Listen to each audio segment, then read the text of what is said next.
Welcome back to another episode of Mema's Misadventures in Dungeons & Dragons Curse of Strahd. Previously on Curse of Strahd, the players tried to kill Irina Coliana, the primary quest giver. They somehow managed to stop her from just going like, no, fuck you, I don't want to deal with you anymore, due to fucking crazy nat 20s. One of the characters got bit with lycanthropy. He still has that to find out about that. They have some fun with some hags. They decided to try to get on the nice side of the hags and deliver some pastries to Vallaki for them. Although, to make things all nice and bright, the hags decided to take the victory from two of the blood hunters, which is fun. And they got to Vallaki at nightfall, and that was where we left off. So, what the characters decided to do in this session was, go into the city, see what to do about, and enjoy the night. However, Vallaki is a closed city at night. They do not let in any visitors, no matter what. And the characters were not happy with that. They were trying to bribe the guard, which was not going to work because the guards... Vallaki is a very tight-run ship. The captain of the guard, Ismark, or Isaac, something like that, has a demonic hand that he uses to breathe fire. And the burgomaster of the town has been known to lock people in stocks and even kill them just for mentioning the name of Strahd. So yeah, the guards weren't having none of that. And they said, hey, look, there's the guards were like, hey, there's a Vistani camp outside of the city a little bit. You can go that way, and they can maybe take you in for the night. What two of the characters did, the Damned Blood Hunters, were, I did not realize that Damned Blood Hunters just naturally had spider climb. That's something they do. Amazing. So they tried to climb the gates so they can sneak in, and I don't know what they were going to do. I assume start killing people because they weren't allowed inside. But two were trying to spider climb inside the city. Two more were trying to just negotiate and distract them. And when it became clear that the town was a bit more well defended than they initially thought, they were like, okay, let's stop, let's be nice, and go to the Vistani camp. Well, during the Vistani camp, it's a bit livelier. It's a mix of being a bit more livelier than usual and more abandoned than usual because one of the Vistani's leaders' child has gone missing for the day, and they are scouring the woods trying to find their child.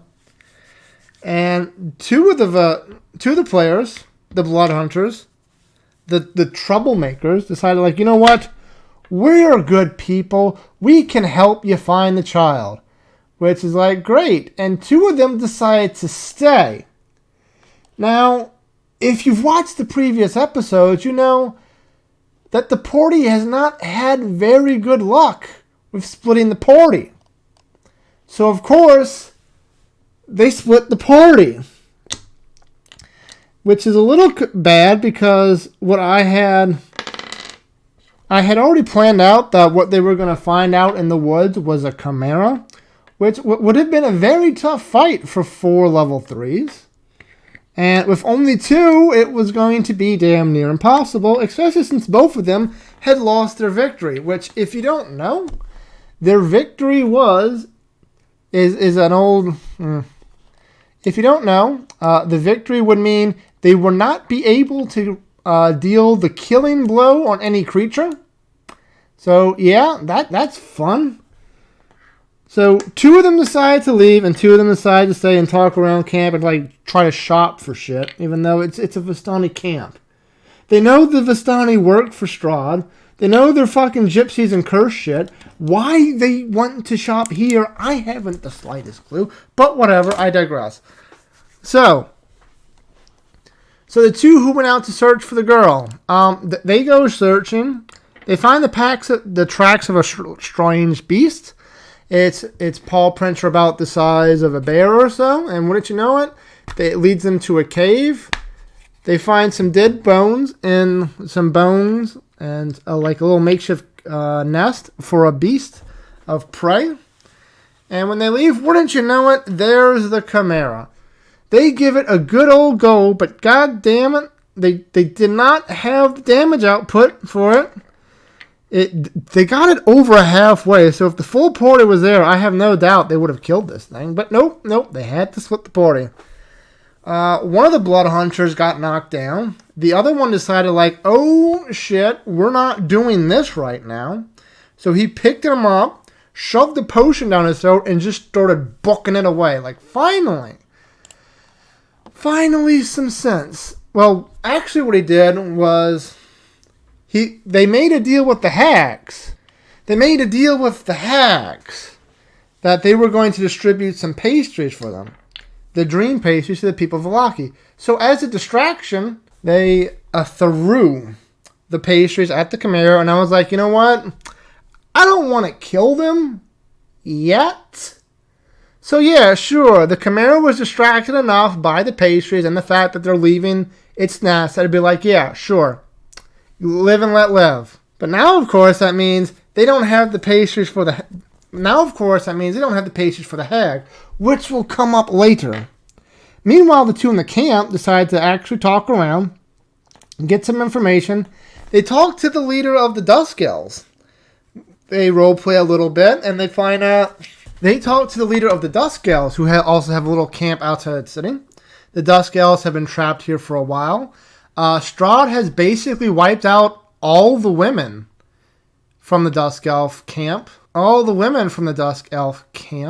And as such, they are basically the last of the Dusk Elves, and they very much hate Strahd. So when the characters imply that they have something that Strahd wants, Irina Kolyana, the leader is willing to talk to them about their shared hatred of Strahd, and he mentioned that, hey, there is a temple out to the south in which there has much information about Strahd, the origin of his power, and there lies a weapon that can be used to kill Strahd and then the Curse for Good, because that is where the Sun Sword is located in the game.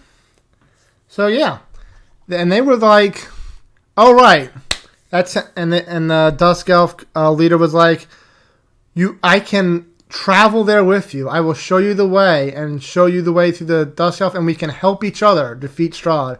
And the character's like, "All right, we have this quest to just give this girl Vallaki, and afterwards we'll come back. We'll go to the temple right now." And I had to be like, "No, we can't do that."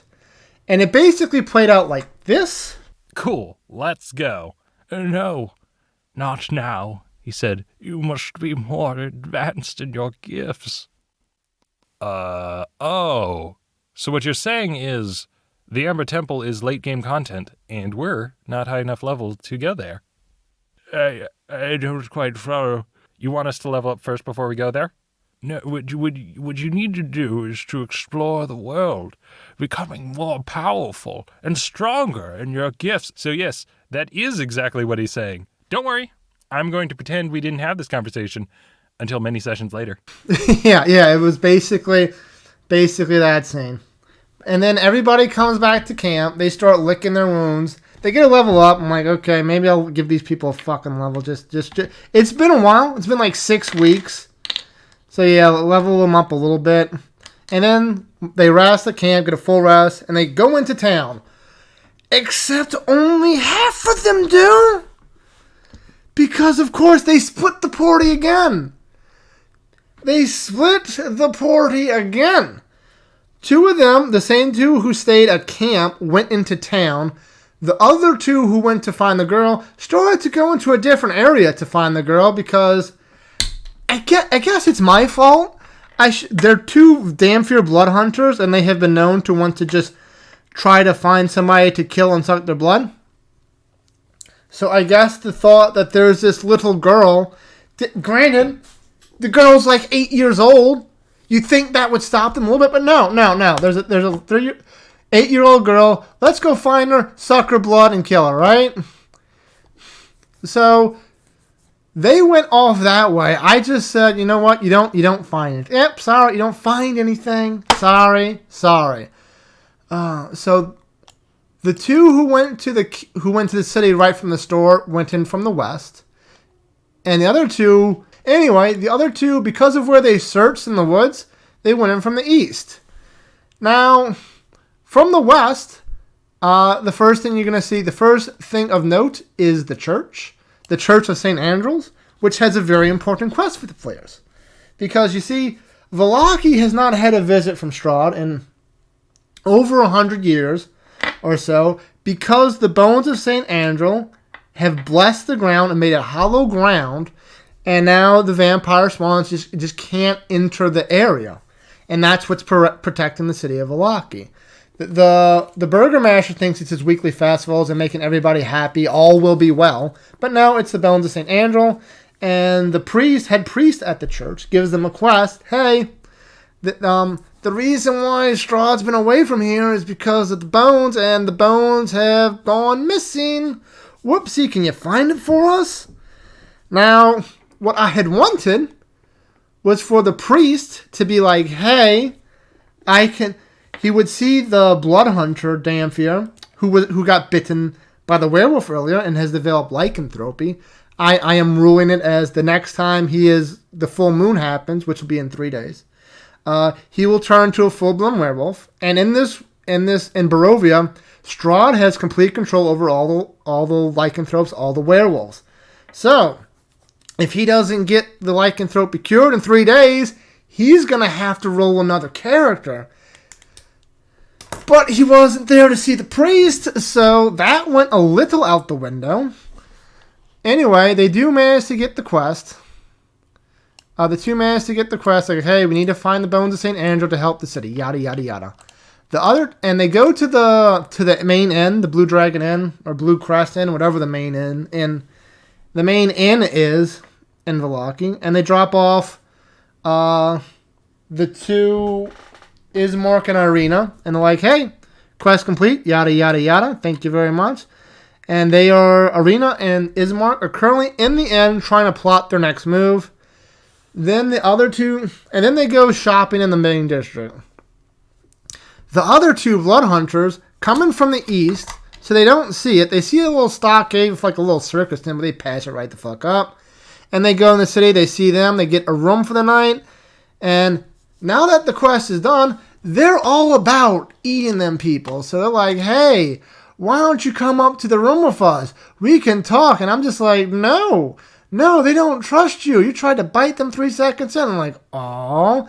I'm like, yeah, because if they kill Irina, like, what am I going to do with Strahd other than have Strahd hunt them down mercilessly without end and just murder the entire party? Like, right? What am I supposed to do with that? Anyway, they go to the shop. Anyway, so one stays down in like the ballroom area of the inn to be like, hey,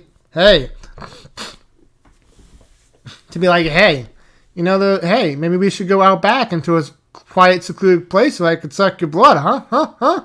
And they're like, no, we're just gonna stay here where it's where there are people here. And they try to bribe some of the people away, but the only people there are were-ravens who are fighting against Strahd and have this inn as like their base of operations. And they're just like, no, we're not moving. This is our end. We ain't going nowhere. What the fuck you want? So that keeps them good. The other one went up to the room to rest for a little bit. And wouldn't you know it, Morgantha's there because as a night hag, she can cast etherealness and just kind of pop in anywhere. She was upset that they did not distribute the pastries. They distributed it to a freaking chimera, but they were supposed to distribute it to people. So it's like, sorry, but... He was like, sorry about that, but there was extenuating circumstance. If we didn't use it as a distraction, I'd be dead. So it's like, look, here's some more pastries. Make sure they get distributed. Otherwise, there will be consequences. And then they leave. And they eventually go to the main town square or whatever to be like, hey, where are all the other people at? They probably went to managed to go to the city, get to the shops, see something. And they meet up and they look around for like, hey, are there any distinct shops around? Like, actually there is. There's one distinct shop called Blinsky's Toy Shop, which in this campaign, their destined ally, which if you don't know, their destined ally is an NPC that is a danger to Strahd, and the NPC, whoever ends up being, gains the following additional action: Inspire. While within line of sight of Strahd, this character grants inspiration to one player character he or she can see. So, I might buff it up a little bit, make that like a bonus action or some shit. But yeah, that's their destined ally. Well, it's not Blinsky, but Blinsky is how they figure out who their destined ally is, because the quote for their destined ally is Rictavio. And the reason you know it's Rictavio is because it has the tarot reading had the text, look out for a man with a monkey. He has more than meets the eye. But Rictavio has given his monkey away to Blinsky. So the characters are supposed to see Blinsky, see he has a monkey, figure out, hey, how'd you get that monkey? You're more than you see. You're supposed to come with us. And you're like, no, I got this from Rictavio. He's a traveling performer or whatever. And then they get the Justin Hour. So they look around, ask around about all the toys. They notice that there's a lot of morbid and gothic toys, with only one standing out that appears like a normal. And it's a doll of Irina Kolyana, surprisingly. It's a doll of a woman with red hair, and I made it like, hell, the only person in the city that, in the land of Barovia they've ever seen with this color red hair is Irina. And Irina, and being born with this type of hair is considered a bad omen in Barovia because it tends to draw the attention of Strahd. And this doll was actually, they asked to buy a doll, but it was like, hey, the doll is actually a special order for the Captain of the Guards. Like, what the hell does he want with this doll for? It's like, I don't know. I don't ask these kind of questions from a guy who has a dragon on him that can breathe fire. So like, okay, that's nice. Oh, before we leave, let me bite your neck. And I'm like, holy shit. This is their one tie-in to their destined ally. If they kill him, they're not going to know who their destined ally is. And like, this campaign is going to be a fucking murder for them at the rate they're going. I can't just let them miss a plot hook like this. So I literally texted one of the main guy, the one who's played D&D for the longest, and my friend, yada yada, I was like, hey, do you remember your tarot readings from the first episode? And he's like, he looks through his notes. Meanwhile, the other guy's like, I'm biting his neck. Can I bite his neck yet? Can I bite his neck? I want to bite his neck. I'm like, I know, just wait a second. I'm thinking of something, huh? He eventually finds a note that says, all I wrote is Joker Monkey. And I'm like, son of a bitch. Why don't you write better notes? But then it clicked to him. Wait, this dude has a monkey. And I like texted him like the full thing. And he's like, wait a minute. He's like, he kind of played off a little bit like, hey, I remember something about a tarot card for a monkey. What was that about? Like, oh, now that you mention it. And it's like, yeah, the tarot was, be on the lookout for a man with a monkey. He is more than he seems. And so he manages to stop the other guy from biting his neck. It's like, hey, who are you? It's like, I'm just the Blinsky. No, you're not. We were told, we had a vision that a man with a monkey was going to help us defeat Strahd or some shit like that. I'm like, oh no, it's not me. I've only had this monkey for like a week. I just bought this from Rictavio. Who's Rictavio? He's a performer. He performs down at the end sometimes. It's like, okay. And then they leave without killing him, thankfully, because that would have also been fun because they can't perform a killing blow on him because they both lost their victory. And that was where that session ended. Like, I don't know how this is going. to play out. Oh, also one thing I forgot. Like, because the guards refused to let them in late at night, they are already planning to just overthrow the entire government for that, which is, like, it's going to tie in really nice for another quest that's in the city, but I wonder what they're going to do. Oh, also, one little cheat I did is when they were leaving Blinsky's and on the way back to the end, they managed to see the priest. Hi, priest, how you doing? And that's when he noticed the blood hunter who has lycanthropy. He's like, oh, I sense a darkness about you. Oh, have you been in, and he drew him aside a little bit. Have you been in contact with wolves recently? And he's like, no. And he's like, motherfucker, roll for deception. I rolled a 2. He doesn't believe you. He's like, dude, I can sense a darkness in you. You've been cursed with lycanthropy. I can cure it for you, but it'll take some time. And we have to get you cured before 3 days, otherwise you're going to turn into a wolf. And he was like, oh, that's fine. And he's like, no, it's not, because Strahd has control over the werewolf. It's like, no, it's fine. I answer to a higher power. Not really. And that is where that session ended. And I don't know what I'm going to do with these people. They're all driving me crazy. Anyway, until next time, bye.